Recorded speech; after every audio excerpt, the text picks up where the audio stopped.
ये 4 महीना पहले मेरे दोस्त ने लगाया था इसमें पैसा, तो उसका पैसा मेरी वाइफ के अकाउंट में आ रहा था। 2,822 रुपया आता था पर वीकली, और महीने का बोला गया कि 11% वो लोग दे रहे थे। 1 लाख रुपए पे 11,000 रुपया पर वीक दे रहे थे और 44,000 रुपया महीना। वैसा बोल करके ये पत्थर दिया गया है और इसका ये स्कैनर दिया है। और ये बिल मेरी बनी है 2 हफ्ता पहले, जिसका मैंने 2,04,154 रुपए का बिल बनाया हूँ और मेरे को 1 वीक भी पैसा नहीं आया है और ये अभी पहले वीक में ही चले गया है। टोटल कितना इन्वेस्टमेंट किया आपने? मैंने 2,04,154 रुपया। जो हाथ में आपको डायमंड दिया है वो असली है क्या है? नहीं, ये भी कांच है, पूरा पत्थर है, कोई मतलब कहीं 10 रुपया मार्केट में वैल्यू नहीं है इसका।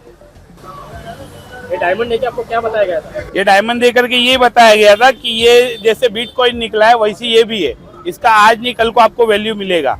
वो सोच करके हमने लिए। तो हम अगर पैसा इसमें इन्वेस्ट करते तो पैसा इसमें इन्वेस्ट नहीं कर सकते, इसमें आपको ये डायमंड लेना ही है, तभी आपका पैसा इसमें इन्वेस्ट होएगा, क्योंकि वो कानूनी तौर पे क्या दिखाएगा कि मैंने क्या पैसा दिया वैसा। और सोना जो दे रहा है वो आधा तोला सोना दे रहा है, लेकिन वो आधे तोले सोने में जो डायमंड लगा रहेगा वो 23 लाख रुपए का रहेगा। तो वो 23 लाख रुपए का खाली एक नेकलेस था। 45 लाख का तो खाली बिलिंग हुआ है हमारे सामने जब हम आए थे फाइनेंस करने। तो वो लोग भी यहीं कहीं होंगे तकलीफ में, तो उनको भी लेकर के आप एक बार न्यूज बना सकते हैं। लालच बहुत बुरी बला है। लालच में आकर लोग ना जाने क्या क्या कर देते हैं। इवन लालच में आकर अपने गाड़ी कमाई को लोगों के हवाले कर देते हैं। नमस्कार दर्शकों साथियों, मैं हूं शशि शर्मा, आप देख रहे हैं दबंग खबरें। दर्शकों, आज हम भाईंदरपुर के उस जगह मौजूद हैं। मेरे पीछे दिखाना चाहता हूं, ये टॉरस करके यहाँ पे शोरूम खुला था और इस टॉरस शोरूम में गहने, स्टोन और चांदी की बड़ी स्कीम देकर खरीदारी पर आपको मोटा मुनाफा का लालच देकर लोगों को इन्होंने 6 महीने तक ठगा। और इनका जो मुख्य कार्यालय था दादर में था। अब क्या इनकी कार्यशैली थी, आइए जानते हैं। हमारे साथ मीरा भाईंदर के वरिष्ठ और जागरूक पत्रकार महेंद्र वानखेड़े हैं, जिन्होंने कुछ समय पहले यहाँ पर आकर यहाँ पर शोरूम में उनको कुछ शक हुआ था कि जो स्कीम है कहीं ना कहीं लुभावने सपने दिखाकर लोगों से धोखा करने वाली है। आखिर में वो सच साबित हुआ।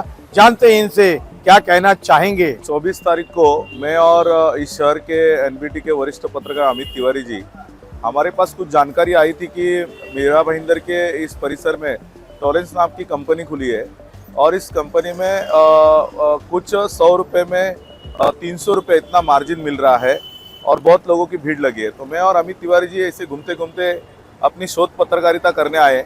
उस टाइम पे हमने 1 घंटे का लेक्चर इसी बिल्डिंग में अटेंड किया, जिसमें हमको फुल फील हुआ कि ये पूरा फ्रॉड है। इस प्रकार की बहुत सारी कंपनियां देश में आई और चली गई और यहाँ पे कुछ ऐसे लोग थे जिन्होंने हमको कहा कि आपको स्टोन खरीदना है तो आपको 1 लाख का स्टोन खरीदोगे 10,000 रुपया इंस्टेंट आपको मिलेगा। उसके बाद 52 मंथ के अंदर आपका जो मुद्दल रकम है वो आपको रिटर्न मिल जाएगा। तो मैं बोला, भाई साहब ये आप इतना प्रॉफिट आप कहाँ से लेके आ रहे हो और आप कैसे लोगों को दे रहे हो? तो बहुत सारी चीज़ें हुई। तो हमारे साथ अमित तिवारी जी थे, हमने भी कुछ सवाल जवाब किया, लेकिन वो सवाल जवाब दे नहीं पाए। तो हमने कुछ लोगों को बताया भी कि ये फ्रॉड है, आने वाले समय में ये बंद होगा। और जहाँ तक मुझे पता है इस प्रकार की जितनी कंपनी देश में आई उसमें सबसे बड़ा फ्रॉड अगर देश में कोई करके गया रहेगा तो टॉरेंस कंपनी गई रहेगी। आप अगर गूगल में सर्च करोगे टॉरेंस का पूरा इतिहास, पिछले 7 महीने में इन्होंने एक साथ 5 ऑफिसें खोली। अभी फिलहाल इनका कांदिवली में ऑफिस काम चालू था। जब 24 तारीख को हम इधर आए थे तो इनका कांदिवली में ऑफिस जो है तो वो नया ऑफिस का ओपनिंग होने वाला था। नवी मुंबई सानपाड़ा में इनका ऑफिस था और मिरावड़ में ऑफिस थी। इनकी एक भी ऑफिस इनकी कोई खुद की नहीं है, सब ऑफिस से रेंट पे है। और लोगों को ये चीज़ समझ में आनी चाहिए। मैं सबसे पहले तो लोगों को अपील करूंगा, इस प्रकार की कंपनियां आती है आपको वेरीफाई करना जरूरी है। ये जो आप 4, 5, 10 लाख रुपया जो इन्वेस्ट कर रहे हो वही आप बैंक में डालिए, बैंक से ब्याज मिलेगा, भले ब्याज कम मिलेगा लेकिन आपको सिक्योरिटी मिलेगी। पत्रकारों को चौथा स्तंभ कहा जाता है और देश दुनिया का आईना होता है, और वही आईना आज महेंद्र वानखेड़े ने लोगों को दिखाया है कि आप अपनी कमाई हुई गाड़ी कमाई को क्यों लालच में लोगों के हवाले कर देते हो और बाद में सर पे हाथ रखकर रोते हो जब वो फरार हो जाते हैं।